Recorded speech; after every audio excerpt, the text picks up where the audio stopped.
So, yeah, it's 1 minute past the time, and we are. I see there are about 21 students already online. So we'll start in a couple of minutes, but as usual, if somebody has something to say or ask, please go ahead.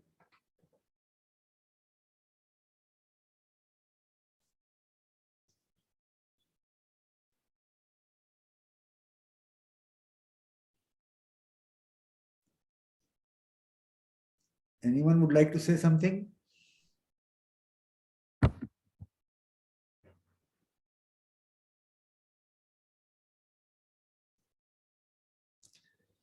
So I hope you can hear me. Yes, sir. Okay. So, last Friday, I had intended to continue doing our differentiation of functions, differentiability of functions, but since I decided to take it off for the mid-sem, I went into back and we reviewed earlier stuff. So now today I want to continue the theme which we started with, namely differentiation. And maybe should quickly review the earlier portion that had been shared earlier, but let me just see.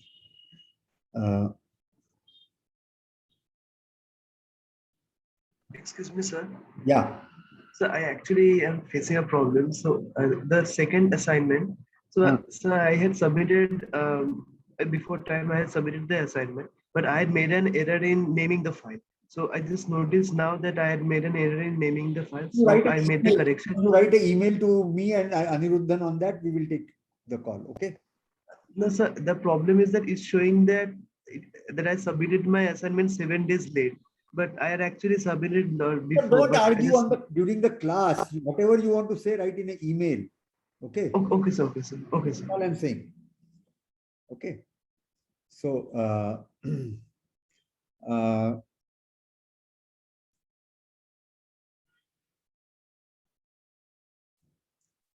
so we had talked about differentiation of functions, differentiability of a function at a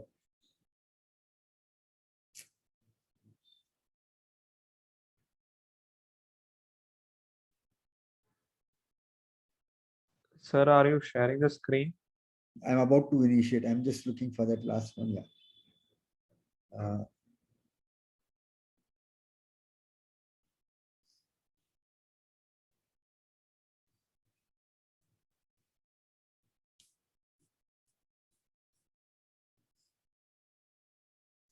So, through this example, which we'll go over completely again today, but we'll review what do we mean by differentiability. Okay. So suppose you have a sequence an of real numbers, and suppose that this nth root an lim sup is less than or equal to 1 over n. Then if we define a function fx by this formula, the infinite series summation a n xn. At the moment, it is just a symbol. We have to see if it makes sense or not sense, etc., etc. So for x in minus m to n, because our f is defined from minus m to n, excluding m and minus m. So based on various things we have done, it will follow that this series is converging for every such x, because the nth root of an xn will be nth root of n times x mod x, and that will ensure that this convergence holds.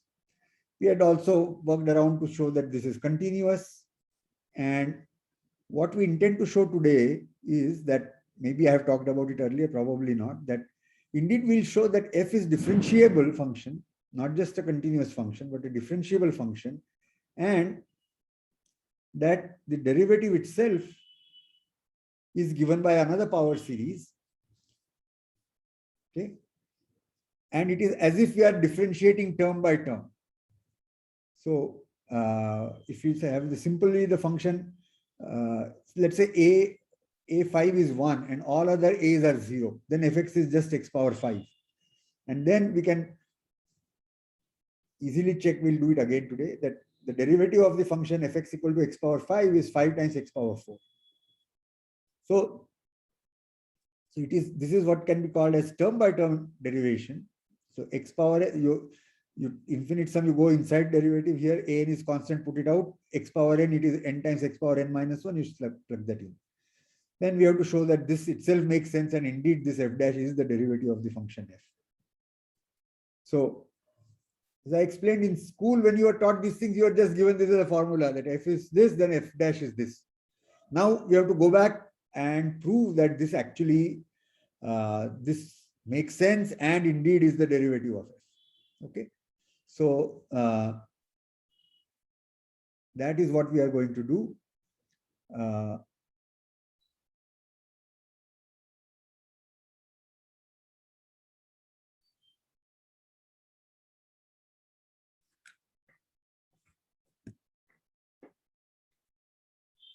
Going back to my iPad share screen.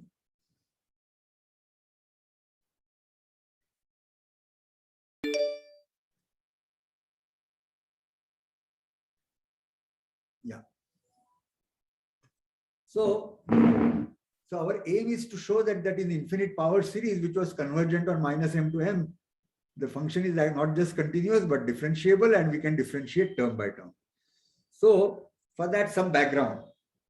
So go back to your school algebra, and if m is an integer and a and b are real numbers, such that, note that a power m minus b power m can be written as a minus b times a power m minus 1, b power m minus 2, b times a m minus 2. So you keep increasing powers of b one by one and decrease powers of a one by one, and finally you end up with b m minus 1. So this you have done in school, you can prove it very easily. You just cancellation happens. A times first term gives you a power m, b times the last term gives you b power m, and everything else just cancels. Sometimes called telescopic stuff. So this is something which is you have done and is easy to once again verify that it is true. Now let us look at the next. That was equation 1. Now look at equation 2. Perhaps I should, since I have not said anyway. Absolute value of a power m b power minus b power m, a claim is less than equal to absolute value of a minus b times maximum of mod a and mod b power n minus 1. And this is straight away follows from the equation 1. So absolute value of the left hand side less than equal to absolute value of the first term times absolute value of the rest. So first term gives you a mod a minus b. The rest is, if you look at it, you take each term is like mod a maximum of this to the power m minus 1. I've missed out a multiplier m.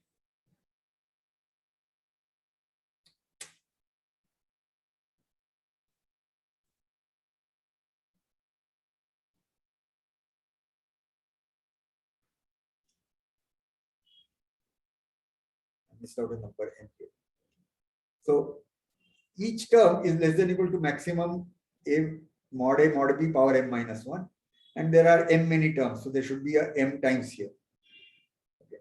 So absolute value of a power m minus b power m is less than equal to m times absolute a minus absolute b maximum to the power b m minus 1. So this is nothing to do with our current thing. This is the school algebra. Note that for, if you take now x and x plus 1 in real numbers and n integer greater than equal to 1, we can write, we'll take a to be x plus h and b to be x. So this side is a plus h minus a power n minus x power n, and m is n. A minus b gives you h, and these are the rest of the terms written out. A is x plus h and b is x. Now, let's do the following. On the right hand side,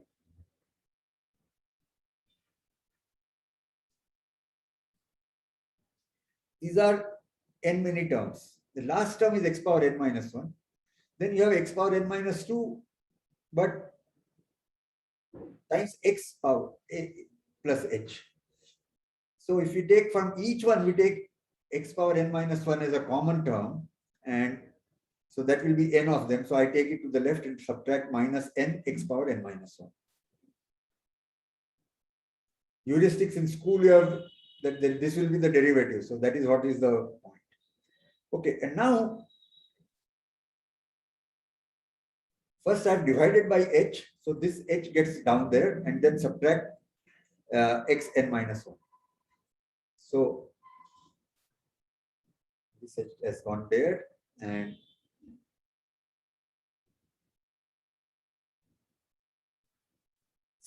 so now each of these n terms we subtract x power n minus 1.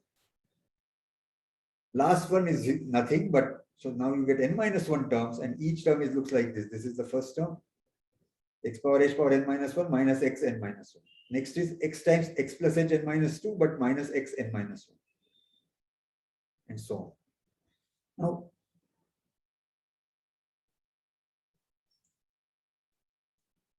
Now let us go back to the first equation here, the equation number 2 here.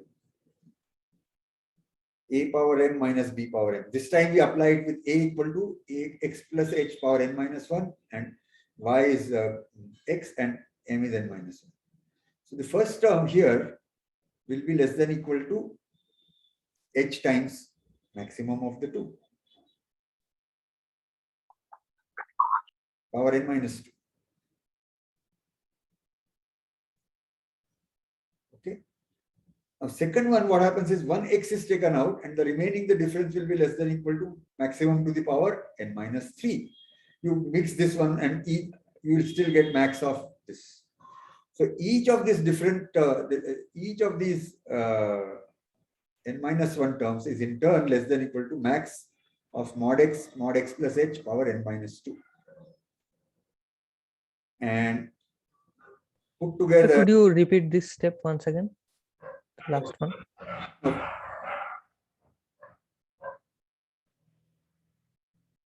Is less than equal to this, or the first term? Which one are you wanting? You are wanting. So the less than equal to mod h into n minus 1 into max mod x plus h to the power n minus 2. Let's look at this. Firstly, the yellow circled one, small side on this one. This people you can see. I've just divided by. Yes, sir. Yes, sir. That I can. X power n minus 1 taken out from each term here. So you get n x n minus 1. And you have coupled this minus x n minus 1, the second term minus x n minus 1, and so on. Last term vanishes because it is x power n minus 1 itself. Okay. Now my claim is the following, that equation 2 we apply to each. So let's look at first apply equation 2 to the first line here, first red underline here. This one. Okay. So this is x, a is x plus h, b is x, and m is n minus 1. So what Okay, sir. I got it, sir. This is mod h times maximum of these 2 power n minus 2. Next, Okay, sir. there is one power of x, and then there will be the same object but with the power maximum to the power n minus 3, but then we can bring in this mod x and we'll get maximum to the n minus 2, and so on. So each of these terms written in x with a red dot underline is less than equal to this e power n minus 2. There are n minus 1 of them. So n minus 1, and mod h is being picked up in every term. So mod h. So till now we have not done any derivative continuity, nothing. It is just pure high school algebra on a power m minus b power m and inequality. So we get this. All right.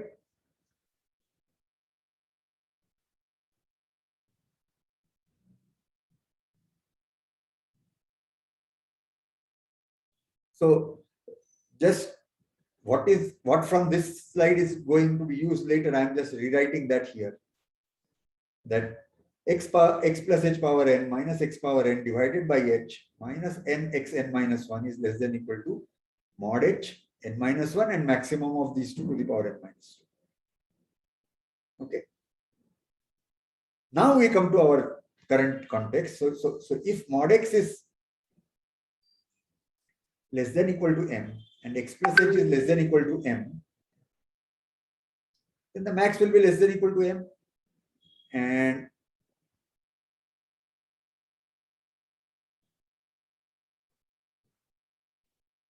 I wrote n minus 2, but anyway, it doesn't matter. It's 1 power above, so n power.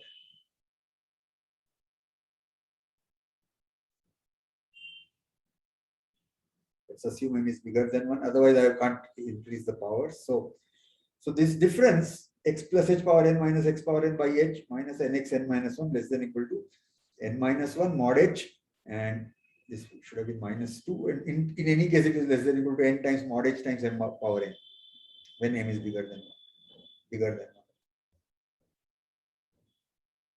So this basic high school algebra, what I'm calling, calculations are showing us that if we look at the function fnx equal to x power n, and gnx is equal to nx n minus 1, then the derivative works.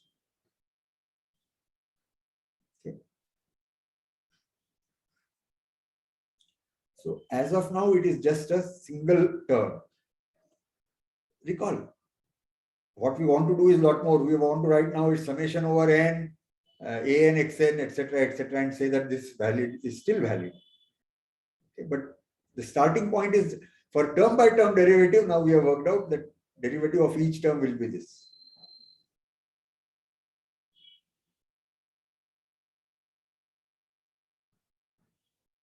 So once again, now coming back to our objective. So you are given with a sequence an, m is fixed, and we are showed that lim sup of, let me take it m bigger than 1 here. Okay, for now, helps.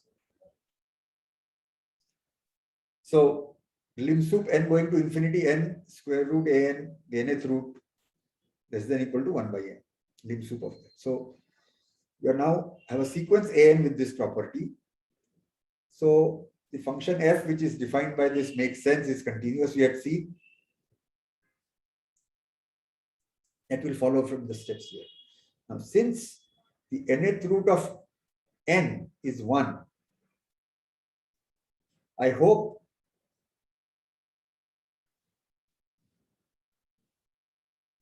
this fact you may have come across somewhere, or you can work out, and if not, maybe at the end today or in the next session I can do that.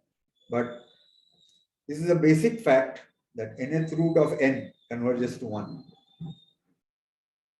So right now, let us just take that as granted, that.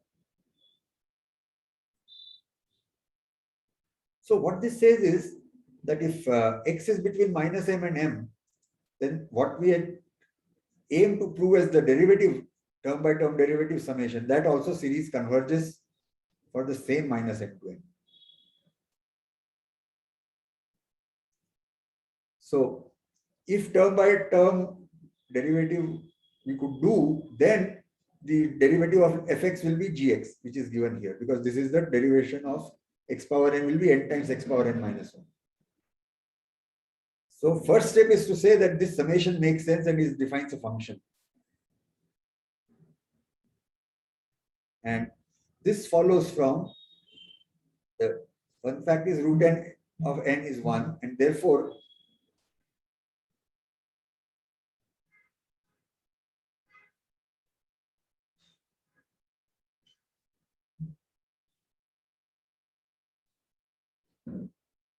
nth root of n times nth root of an.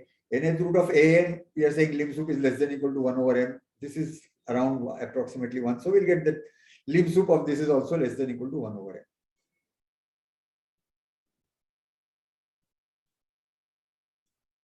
So this series is also converging on the interval minus m to m, and we will be showing that f dash is actually this f.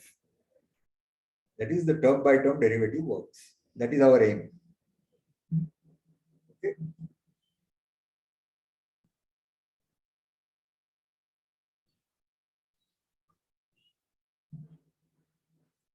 Now, recall the fact now whether I have exactly done it or not, but you should be very easy to do is the following. You have two sequences such that they are square summable. Not square summable, they are absolutely convergent. Summation absolute un is finite, summation absolute vn is finite. Then the sum of these two sums, summation un plus summation vn, is also equal to summation un plus vn. In other words, as long as these are absolutely convergent series, we can do what you want. We can rearrange terms, we can do rearrange sequencing order, whatever. So if I have not done it in class, you can try to do it as an exercise. If you cannot do it, ask me, but should be easy to prove. Because you have three sums, infinite sums. Each one is the limit of the partial sums. So you write down the three partial sums. Those partial sums, this equality holds, and from there it follows that this will hold because of the absolute convergence. Anyway, so, but I will use this fact. So now, for any x in minus m to m and h such that x plus h is also in minus m to m. So now both power x and x plus h are in minus m to m. So what is f of x plus h minus fx by h minus gx? We want to show that this is converges to 0. That is what will, as h goes to 0 for a x fixed, that will tell us that g is the derivative of f. Remember. So now, of course, you can do it with two terms and therefore you can do it with three terms. So each one, I first written down the infinite sums, x plus h power n, then summation a n x power n divided by h, and then there is the summation a n x power n minus 1.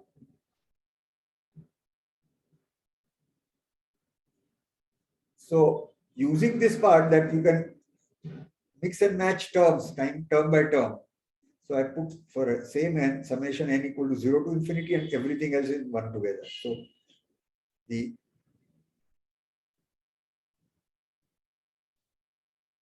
this one has come here.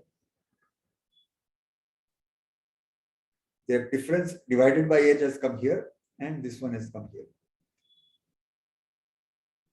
So here we have used very much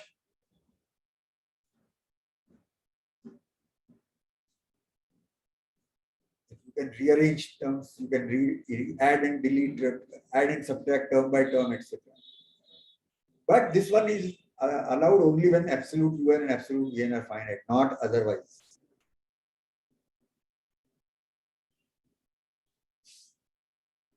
Now, we had already seen. Sir, excuse me. Yeah. So can we guarantee that it will absolutely converge always Which one? in those summations? Summations of un? No, which one are you talking now? I mean, f of x plus h minus f of x.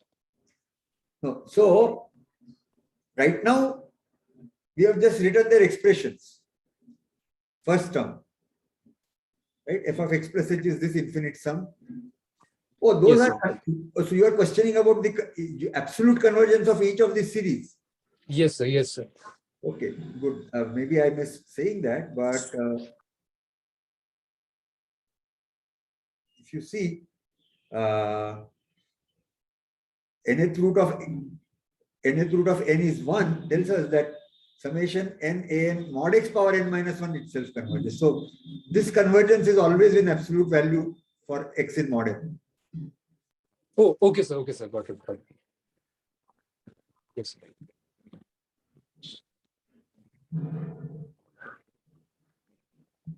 Okay. Yes, sir. Yes, sir.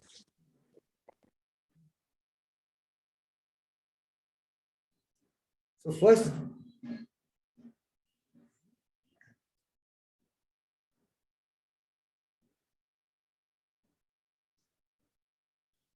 we have fx plus h minus fx. So we have put that divided by h we have put, then we have put minus summation n, an, xn, etc. x power n minus 1. Now, using the thing about un vn which is appearing in the red circle equation, we can write this as summation n equal to 0 to infinity, and for each n you have the an x power xh power n minus an xn divided by h minus n an xn minus 1. And now absolute value of infinite sums will be less than or equal to some infinite sums with an absolute value, and after you take absolute value, an will come out, and the rest of the equation will get this m power n and n mod h. This is what we first did at a one term at a time.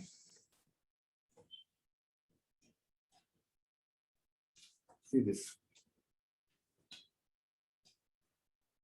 Okay. So if you multiply this by an, this will also get multiplied by an. Each of these terms is getting multiplied by n. This will get multiplied by n. So sum with the infinite sum, this will be sum with infinite sum. That's it.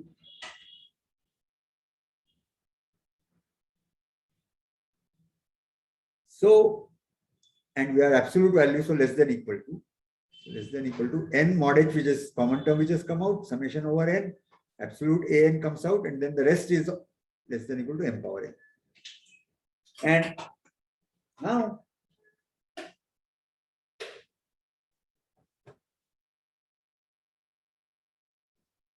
this part is finite.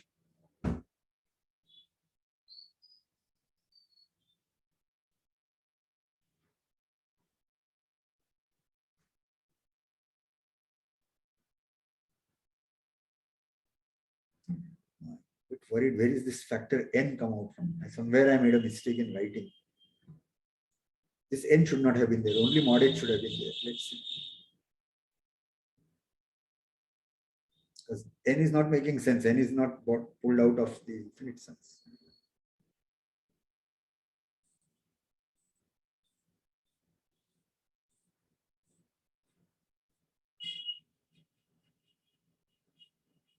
So this is wrong. This is less than equal to, I have to write mod h summation n equal to 0 to infinity .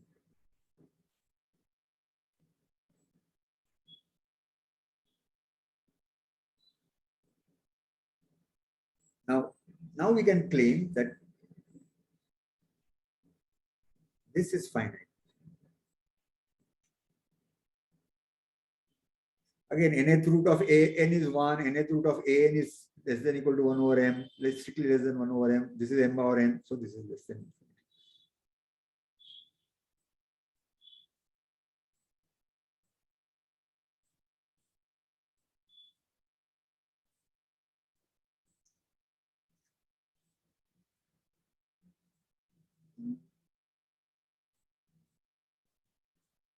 So this shows that f dash x is fx, because now we have proven that fx plus h minus fx divided by h minus fx is converges to 0.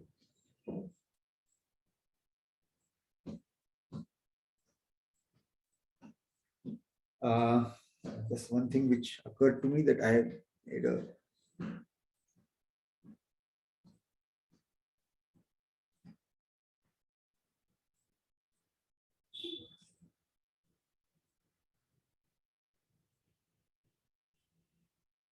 I should take strictly less than n, then everything works out.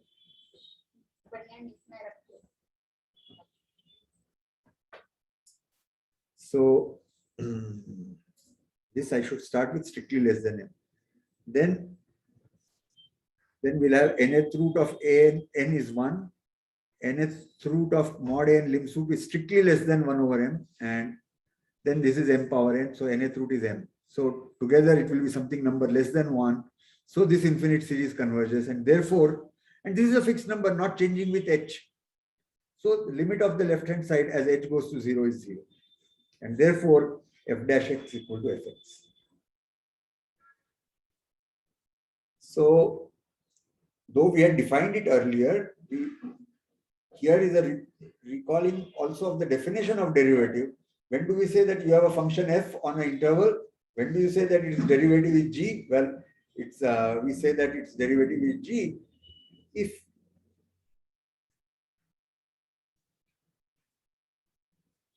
If this goes to 0 as h goes to 0, x is fixed. If this goes to 0 as h goes to 0, we'll say the derivative of f at x is g. That's the definition. And here in this example, very important example,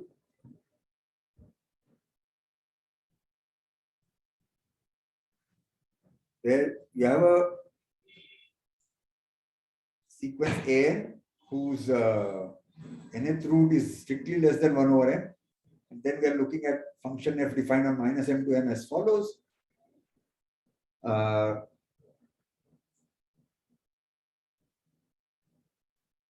And we have defined function fx and the function gx on these terms. G is simply obtained by term differentiating the function fx, and what we have shown is that the resulting thing g is such that fx is the derivative of f. So let me pause for a minute or two and yeah. Sir, why are you taken dim sum strictly less than 1 by n? Okay. Yeah. Would it work if equality is there? Yeah. So then it will work, but then my writing I will have to be more careful. I would have had to take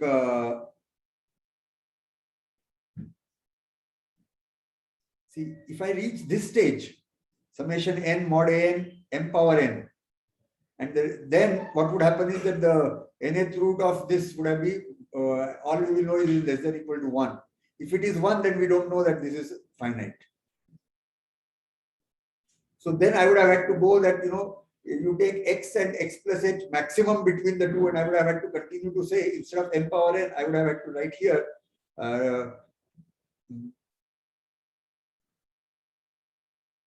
max of mod x and mod x plus h.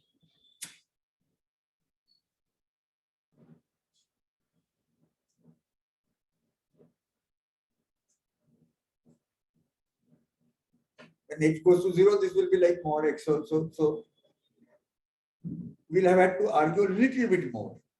Instead of m, we could have taken something which is, let us call it m dash, and we could have taken a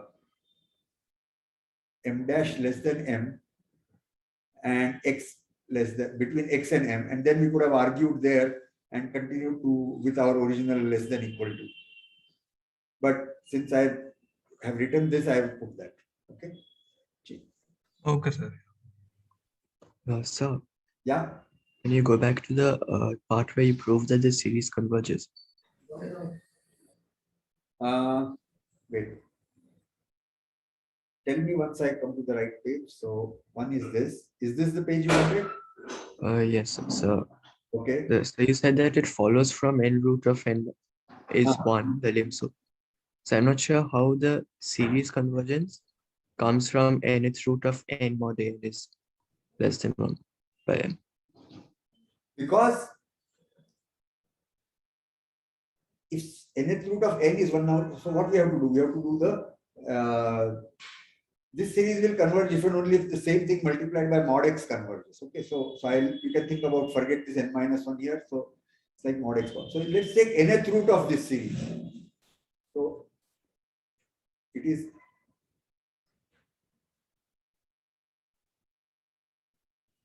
nth root of n times nth root of mod x power n minus 1. So nth root of mod x power n minus 1, we can argue is just mod x. And nth root of this is product of nth root of n times nth root of mod n. Nth root of mod n, we have an argument which is less than or equal to n, less than m, 1 by m. Mod x is less than m. So this product is less than 1, and this is 1. Lim sup of this is 1. Sir, Yeah. so it feels like in the process we are assuming that the lim sup of the product is the product of the lim sup. But I don't think that's necessarily true. Always less than equal to. Okay. So this will be an exercise that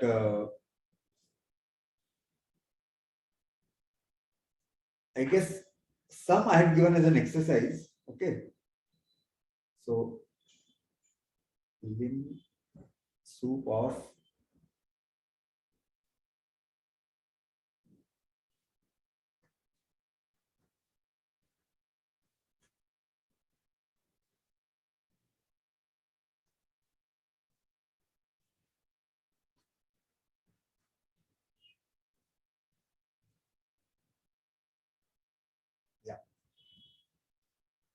okay.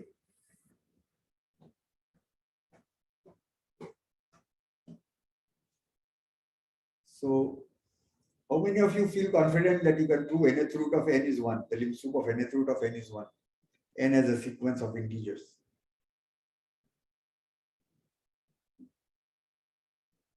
So the sequence actually directly converges to 1. So the lim soup actually has to be 1. No, wait. What is converging to 1? So the sequence n to the power root 1 by n, that sequence converges to 1 anyway. So not just.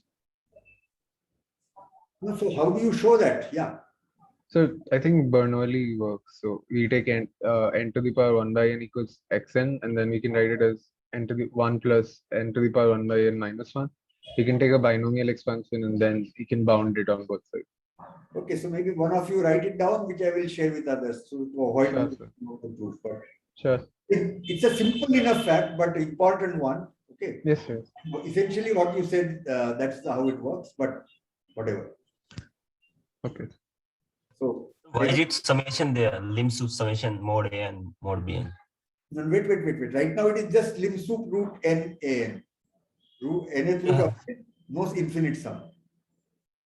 No, sir, you just wrote lim soup summation mod A and mod B and less than equal to lim soup mod A and lim soup mod B.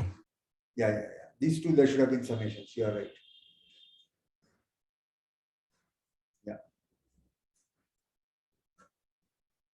Yeah. So as I said just now, what you can do is nth root of n. Firstly, you argue that it is bigger than 1, or at least bigger than equal to 1. Trivial, because if it was less than 1, then its power n will be less than 1. So this, therefore, you write it as root n, nth root of n as 1 plus some delta n or 1 plus alpha n or whatever. Now, so n is equal to 1 plus alpha n power n. Now apply binomial theorem and then argue that alpha n must be going to 0. If not, there will be problem. Exactly. Okay. So one second. Lim soup summation mod n into mod b is less than equal to lim soup summation mod n. Isn't that if we take the finite sum and the inequality will be reversed if an is increasing and bn is decreasing by rearrangement inequality? no, what I did not want to write summation. I just wanted actually to say that Yeah, like the summation will probably be right. that was wrong. So what I want to say is lim soup of nth root mod an bn is less than equal to lim soup nth root an lim soup nth root bn.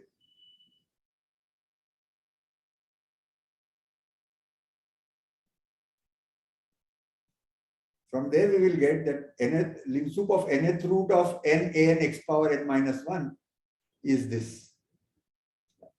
Not the summation. Thank you for pointing out. I had made a mistake in writing summations.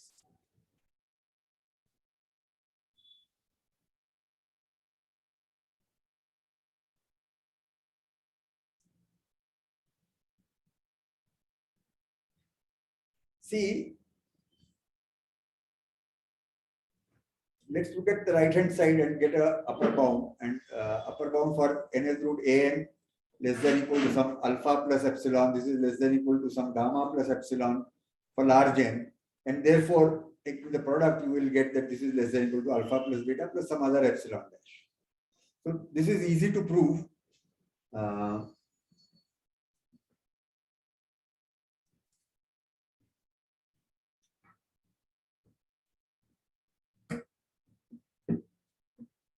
Or you can take, so there will be a sequence of nk such that the nk root of a n k b n k will converge to this lim sup, because lim sup is always limit of some subsequence. And then you can argue that for each of those subsequences, the lim sup of along that subsequence is always less than equal to lim sup across the whole sequence. So there are multiple ways you can prove this. Okay.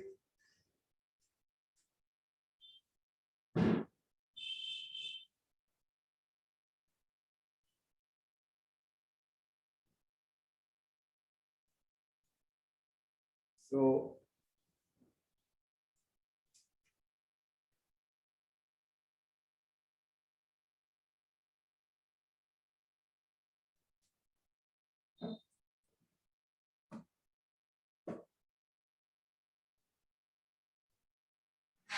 we get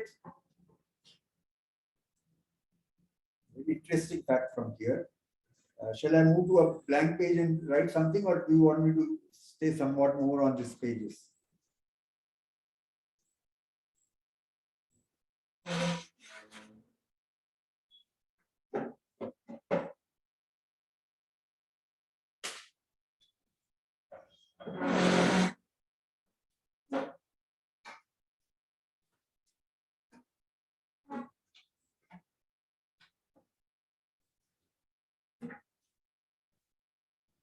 So,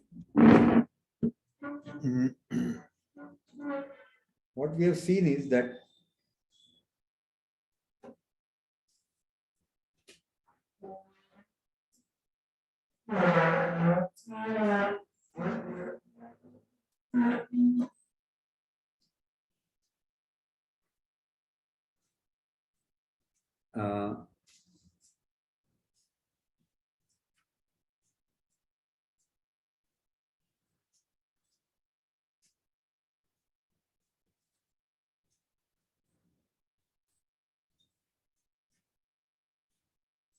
nth root of mod n is less than 1 over m, and then this fx converges for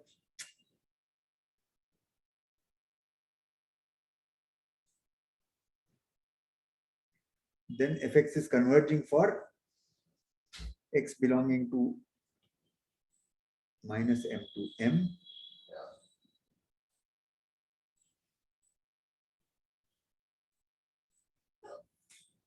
Excuse me, sir. Sir, instead of taking the lim sup, can we take the limit of?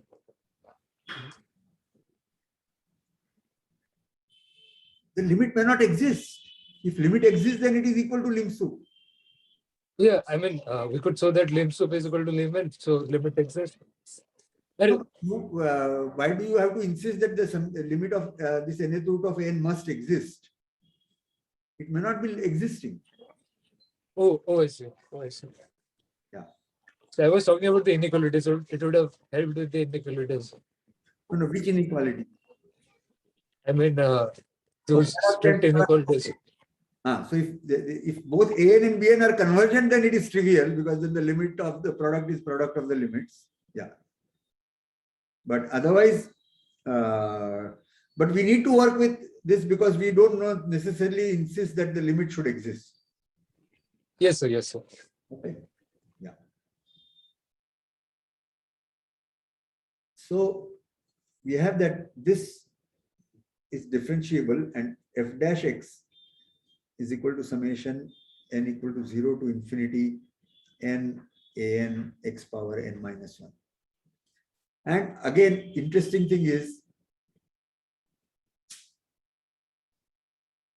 it may actually be converging on a larger interval, we don't know, but it certainly is converging on the same interval, minus m to m.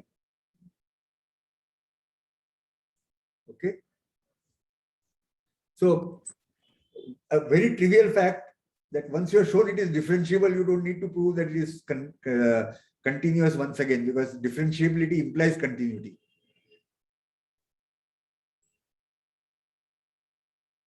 Exercise: if ux is differentiable at x equal to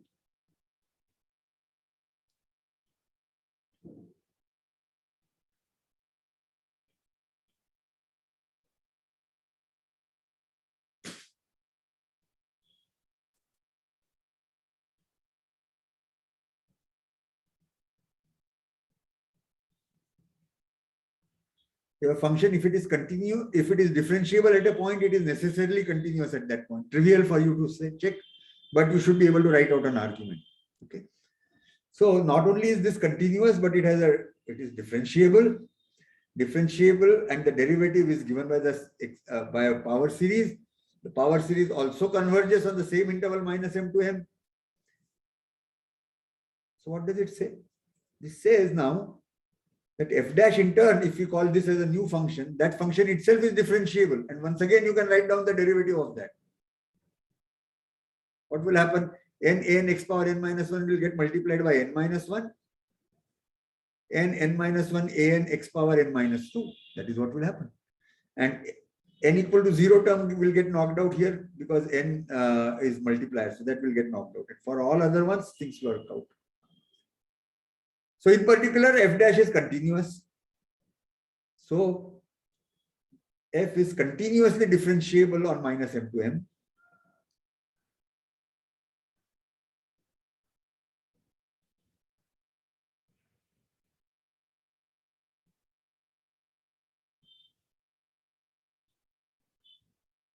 The derivative is of the same kind. So the derivative is also continuously differentiable.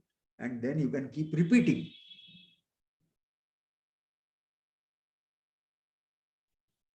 So this applies to how many derivatives? This applies for every finitely many. Because you have, each time you do it, you will get something of the same kind. So, Okay, sir. okay. So is it some Cn, something like that function?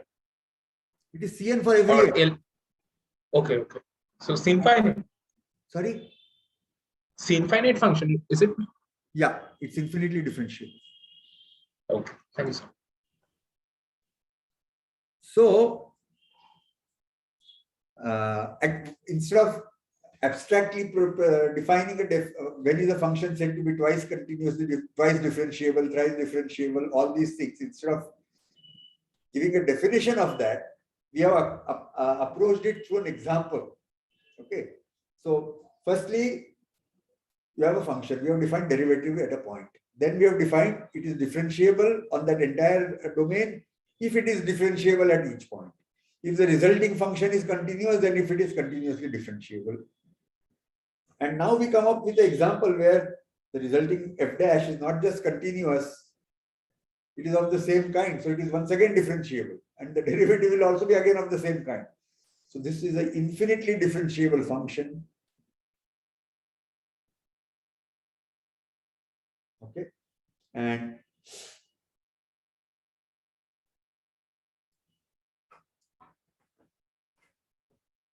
now, let's see. If this was my fx, and let's say my so the question, what is it? What is f dash at 0? Suppose I give you that n equal to 1 by A1. n squared plus n cubed. Yeah. So you have given some formula of n squared. Then you can quickly read out and tell what is the derivative of the function at 0. Because you have a formula for derivative. The n equal to 0 term anyway gets knocked out. It is 0. So it is not there. So it is n equal to 1 to infinity an x power n minus 1. So n equal to 1, the x power n minus 1 is 1. So it is a1 plus the rest of the summation, there are powers of x still present.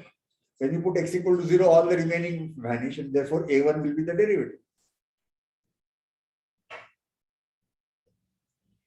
And since we have been able to do it in infinitely many times, you will be able to write down what is f double dash at 0, f triple dash at 0. So the derivative of f dash can be written as f double dash.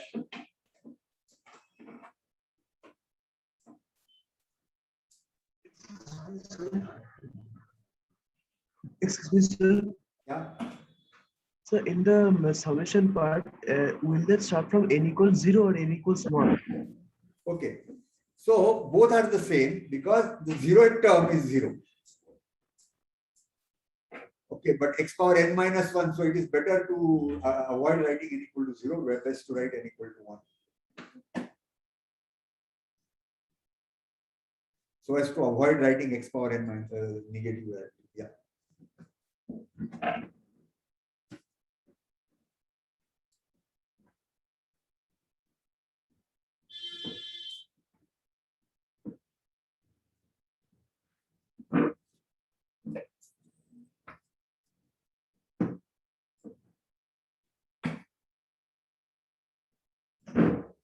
So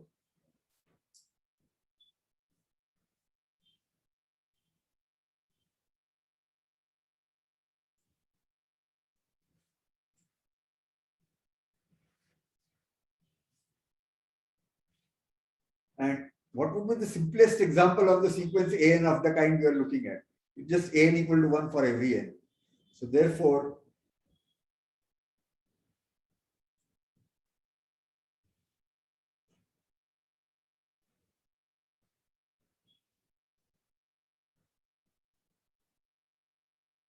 well, an equal to 1, then what would happen?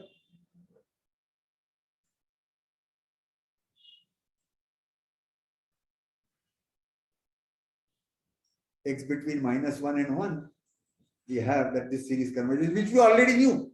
And we can actually write down the sum and we can directly prove it is differentiable, etc. But it is just reinforced through this method. That's all. Okay.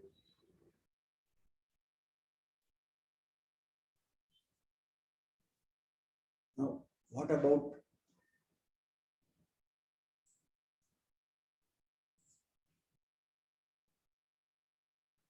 so in this case, we are taking an to be 1 over factorial n. In this, there are different ways of proving, but the nth root of mod an actually limit is 0. So lim sup is 0. So our required thing holds for at less than 1 by m for every integer m. So on any interval minus m to m for every m, this series converges. So in other words, this is converges for all x in R. And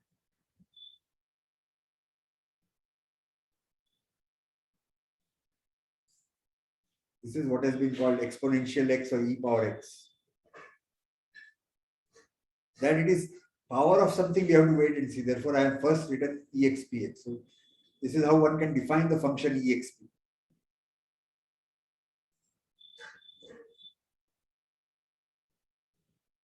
And what do we get?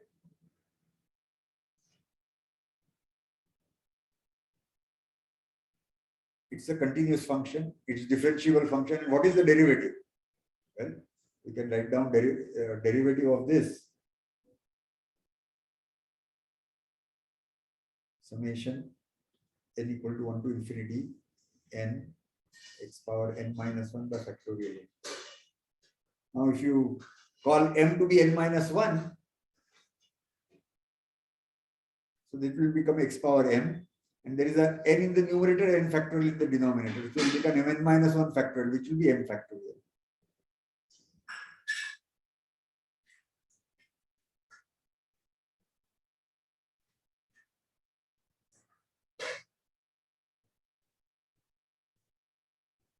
So we get that this function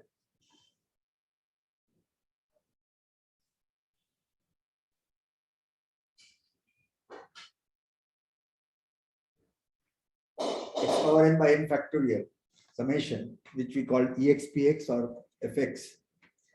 This is of the type that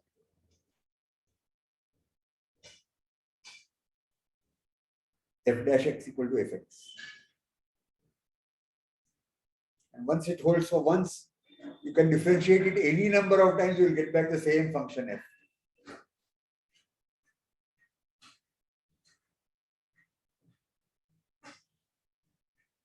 And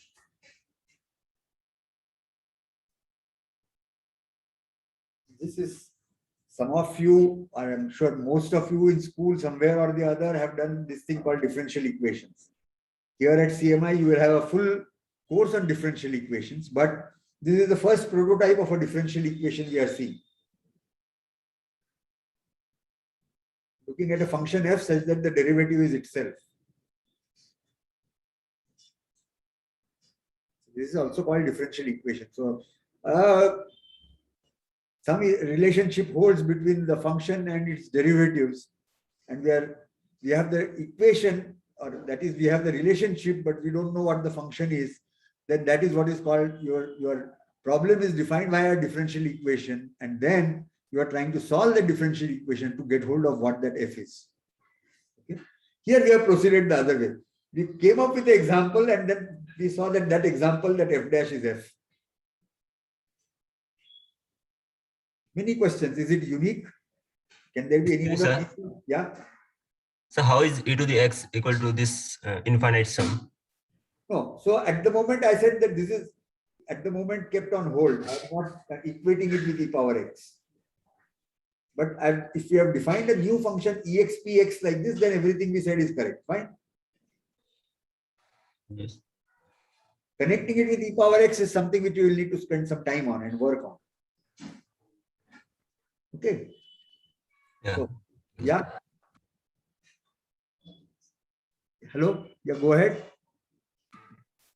Yes, so I was saying that here we use the fact that e to the x equal to this, and like I know this come from the Taylor series expansion, but in that we use the fact that No, e to no, the no, wait. So at the moment we are not talking about Taylor series because we have not defined Taylor series yet in this course. Okay. And so therefore I just mentioned e power x because you know it, but at the moment I'm not taking it as a fact here. We will prove that this is e power x. We have to define e to begin with for that. All that is there as part of our course. yes, Okay. thanks. So I went in a digression on the differential equation and thinking of this as a differential equation. So just one more question on that. Can we quickly come up with one more function which is other than this function for which this equation holds? f of x equal The to zero 0. function. Huh? Okay, one is f of x equal to 0 function. Yes. And A e to the power x. sorry. A into exp. No, don't talk about ex because we have not yet introduced that as a function. Expx you are saying. Yes. Yeah. Take 2 times expx. If everything is multiplied by 2, derivative will also get multiplied by 2.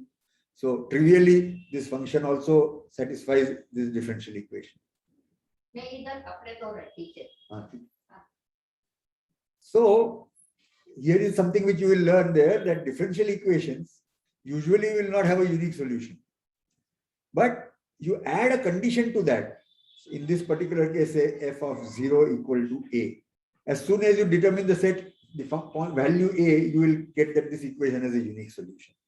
So if a was 0, the unique solution will be this. If a was 2, it will be this. If a is 1, then it will be the one which we chose, and so on. But firstly, what I like is that though the courses are listed under different terminology and different teachers and different books and so on, these are not like 8 independent, nothing to do with each other kind of coursework in mathematics. Okay. Already you saw that we used elementary algebra. I said this is algebra you learned in school. That had nothing to do with limit, nothing, just that what we started with an minus b power n, that object I said is just pure algebra, right? So already there is a connect with algebra. Now I am bringing in a connect with something which you will come in maybe second year, I don't know, second or third year, but differential equations. Okay. We'll just park it at that. We will not spend more time on the differential equation aspect, but we'll now return to the identifying it with e power x.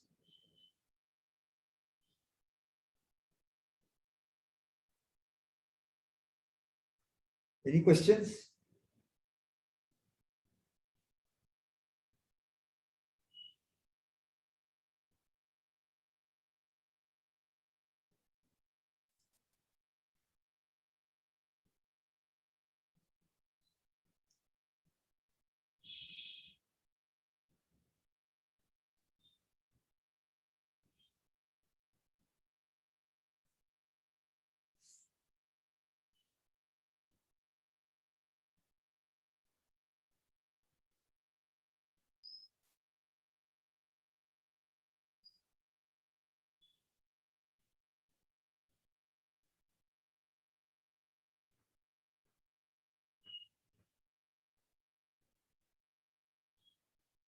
So this was either an exercise or maybe even an exam question, I forget.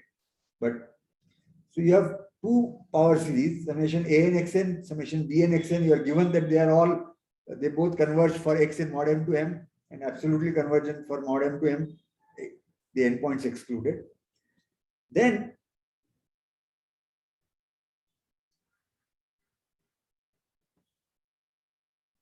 ux vx is equal to summation n equal to 0 to infinity Cn x power n. What is Cn? Cn is equal to summation k equal to 0 to n ak b n minus k. Right? This we have done maybe more than once in the class as well and in exercise and so on. So now we will use this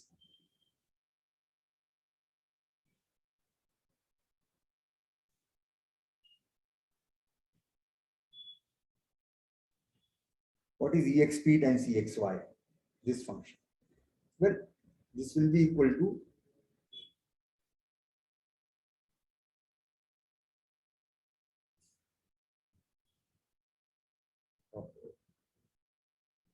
not exp times exy.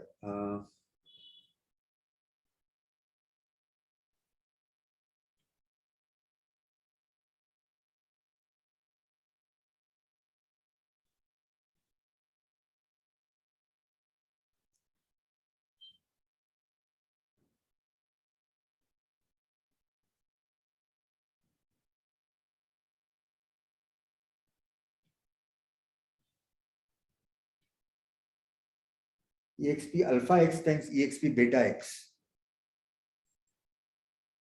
Well, this will be equal to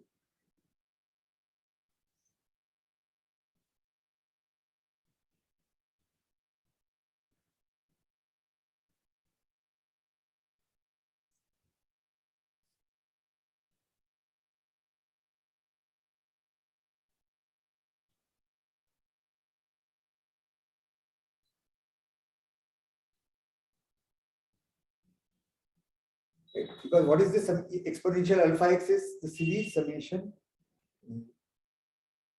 alpha power k x power k by k factorial, right?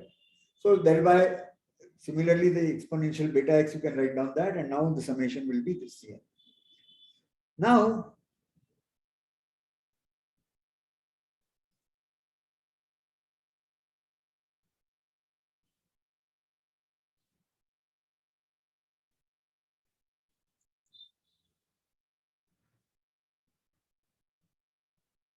this series, this summation k equal to 0 to n alpha power k by k factorial, beta power n minus k by n minus k factorial is nothing but alpha plus beta power n by n factorial.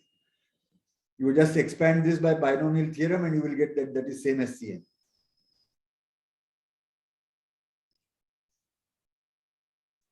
So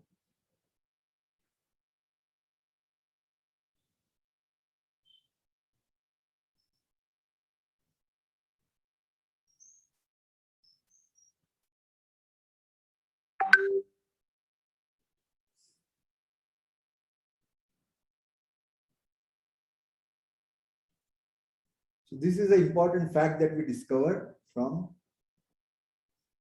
what we did just now. That exponential alpha x times exponential alpha beta is exponential of alpha plus beta times x.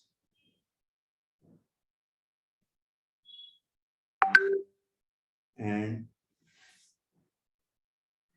then we introduce this function e.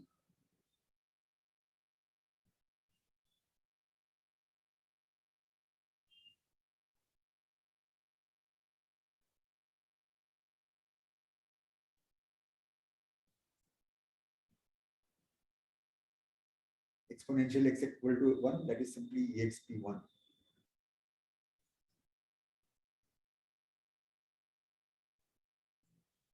Okay.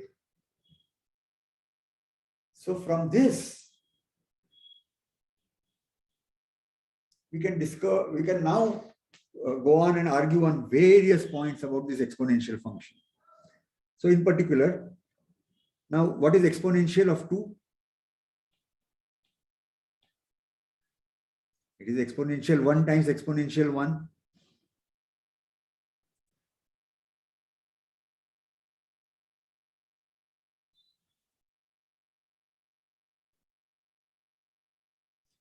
Because this is, you can take the function exponential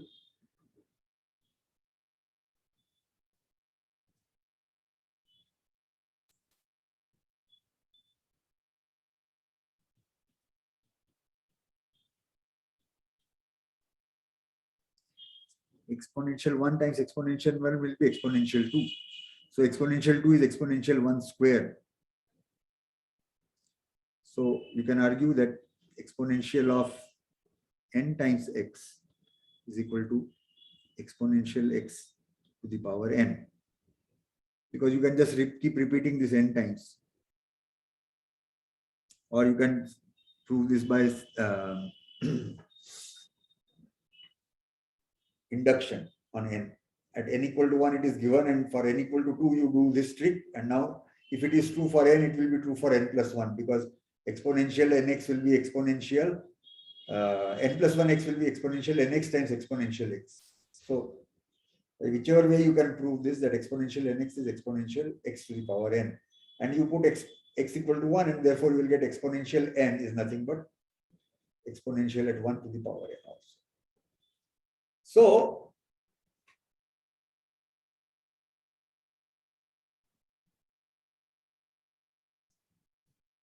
at the moment we have noted that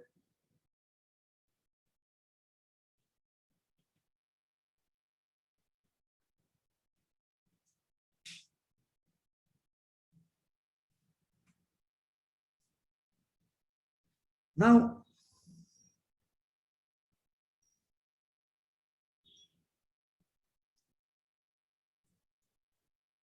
let us see how can we from here reduce what is exponential of 1 over n.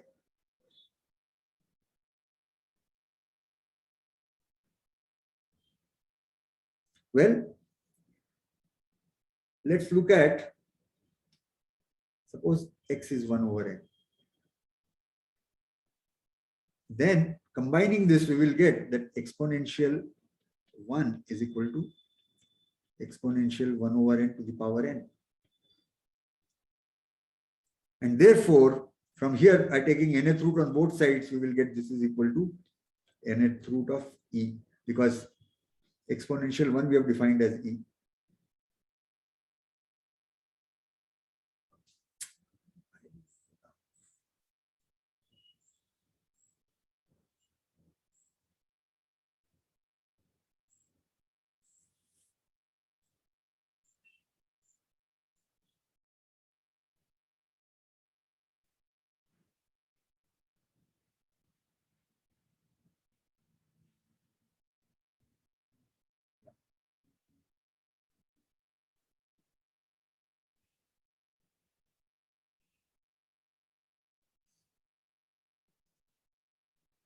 So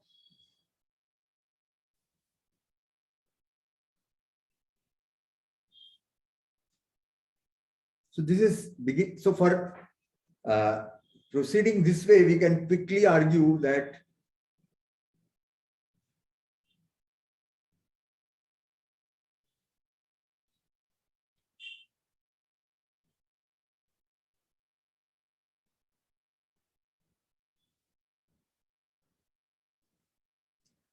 exponential p by q is qth root of e power p.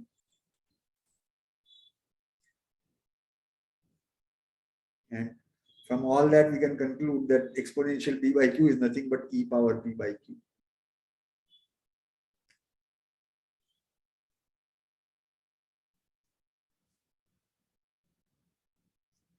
So this exponential function, I will return next class once again. We will be, our starting point will be the definition of exponential series, this identity, etc. And the simple facts about product that we did, this part.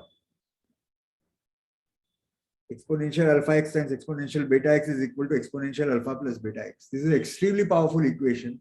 And just from here, we will deduce that exponential x is nothing but the number e to the power x. You saw the prototype of that, right? We are already seen now that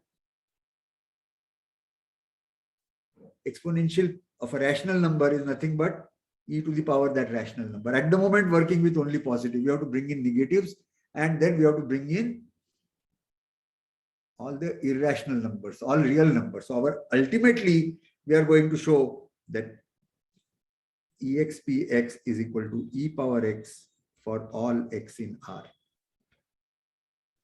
Remember, as soon as we have defined the number e, the e power x is already defined by us. We have already defined a power x for any real number a, positive real number a, and a real number x. We have already defined a power x. So as soon as we define the letter e or the number e, our e power x is already defined. And now we are identifying that e power x is nothing but the function expx that we have introduced today.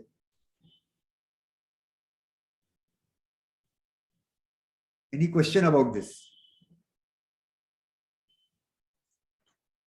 Isn't E just defined as exp1?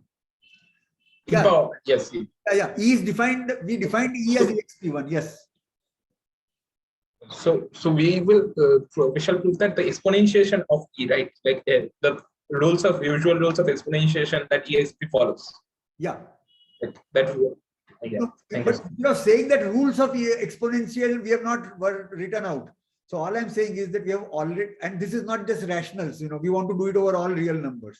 Yeah, over R, exponentiation over R, and then maybe C. So yeah. So therefore, as I said, that as soon as you have defined the letter E, the number E, e power x has been defined by us, right? In the very beginning of the real number system, we showed that for any real positive number a and a real number x, a power x is defined.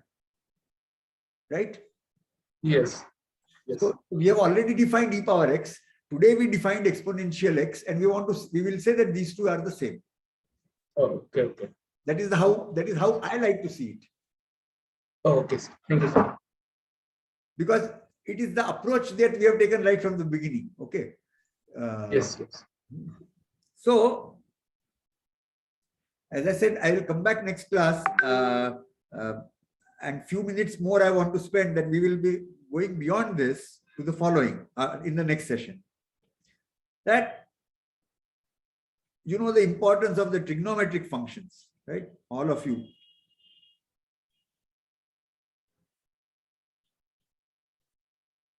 So what we are going to do is we are going to define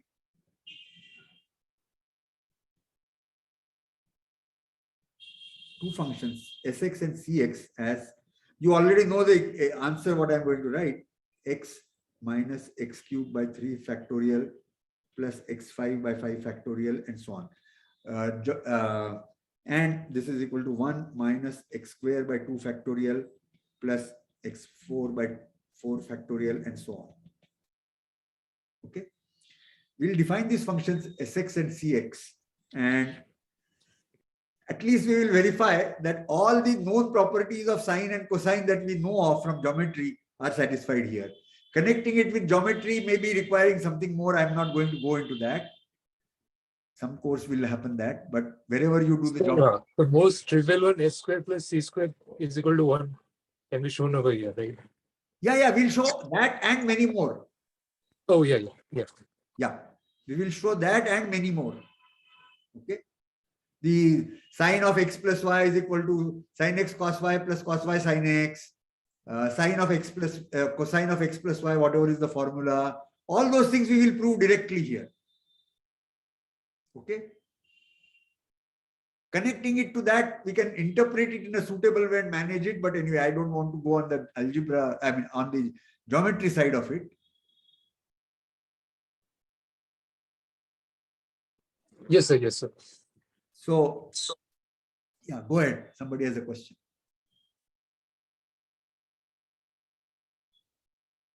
No, sir, my question is addressed. So the very first thing is that anyway, those who have anything else to do or want to leave, they can leave. We are going to redo this whole thing again, not to worry. But generally, I think it is better to talk about what we are going to do so that it gives you some time to think, and then before I write down the statement and proofs. But for some, it may not be so. But for most, it is so, I think. Okay. Anyway. So first of all, we have to see that this definition makes sense. And you can just do by our nth root business. So the nth root limit we are not taking because, you know, there are zeros and then non-negative numbers, non-zero numbers are now and then. So you can write this down as summation a n x power n. Take the nth root and you will see that nth root, lim sup of nth root of both of these will also be 0, just like for exponential series. And then, therefore, these are defined on the entire real line. That is the starting point. Then we can obtain things about derivative. What we will show is that the derivative of s is c and derivative of c is minus s. Proceeding more or less the way we did with summation a n business. Okay. So that is the basic property I call the basic property of sine and cos is that. Then sine square plus cos square equal to 1 also we will do, and a few more things we will do. Okay.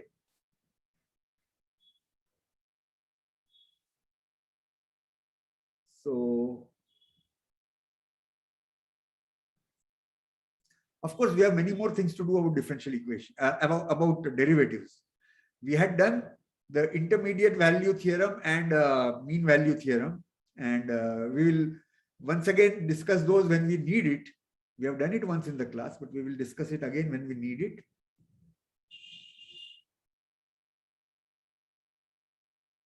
And any other gap or something which should be done, I have not done or missing. If you figure it out, let me know. Okay.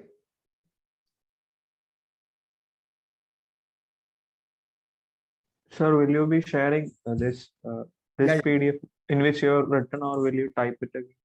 Send Yeah, it to- so today there will be 2 PDFs. Okay. One is the Okay, sir. handwritten script and the one is the LaTeX thing. Yeah. Okay, sir. Thank you. Yeah. Okay. Both I will share today. All right.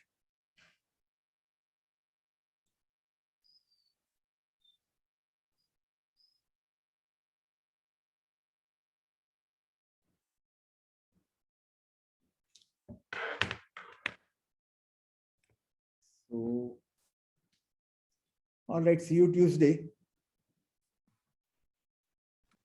Thank you, sir. Thank you. Thank you.